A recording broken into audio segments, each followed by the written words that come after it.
Hey guys, it's Weight Watcher Thinning Gladiator, spelled Glad-Eater, as you know me on Instagram and Facebook.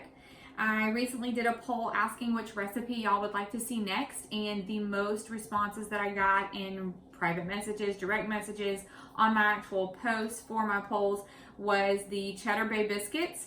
So I decided to make that for y'all today, as it's something that I could easily fit into my crazy week. This week we have kids. We are enrolling in school, 3 to be exact, so we are trying our best to stay on top of things.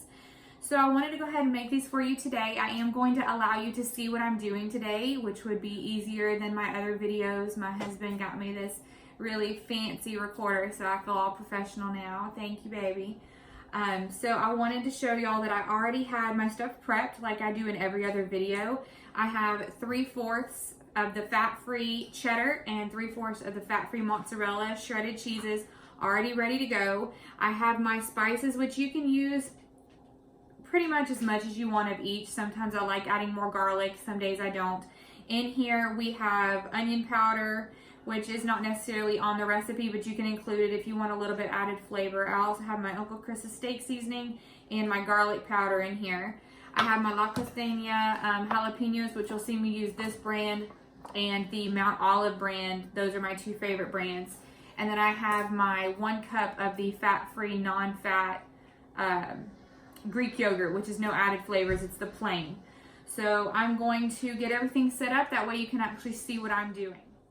Okay, so here we go. We have our 1 cup self-rising flour, our 1 cup non-fat Greek yogurt that we're going to go ahead and add to this. You add all of this into 1 bowl, that way it is easy cleanup.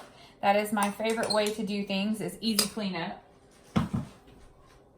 Then you have your seasonings, which are Uncle Chris's steak seasoning, garlic powder, and I did add a little bit of onion powder in this.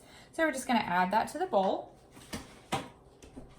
And then we're going to take our cheeses and we're going to go ahead and add that to the bowl as well. In the recipe, it does call for some of the jalapeno juice, but I also like to add some jalapenos. It's my husband's favorite way for me to do this. And plus, if you have noticed on all of my stuff, I like to eat spicy food, which I'm sure that is no shock now to if you've been following me for a while.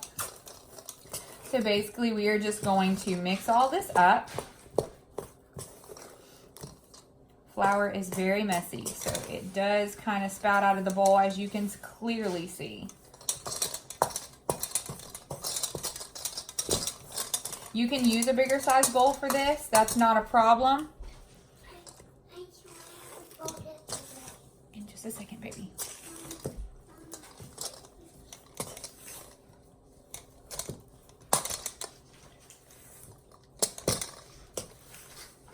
Now we're just going to scrape this off.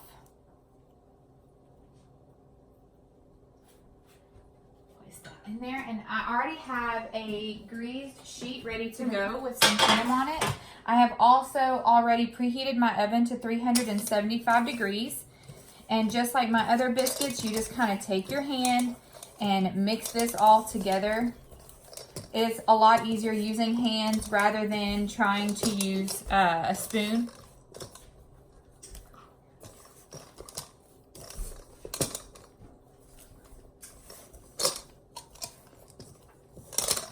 Sometimes this takes a minute to make sure you get all of the ingredients incorporated, because some of these ingredients can be dry, but that is okay.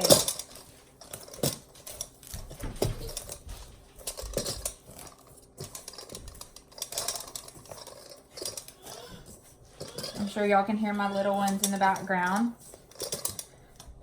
They love driving each other crazy.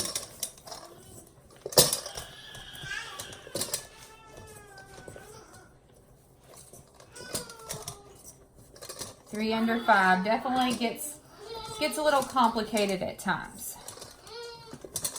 All right, now as you can clearly see, we have our dough ball, which we're just going to take these and we're going to make little dough balls kind of just like this, and we're going to place them on the pre-made sheet.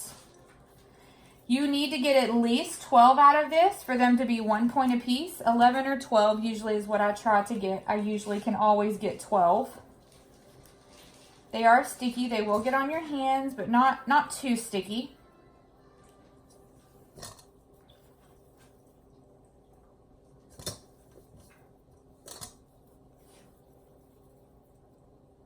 I'm just gonna finish rolling these and I will be right back to show y'all what they look like.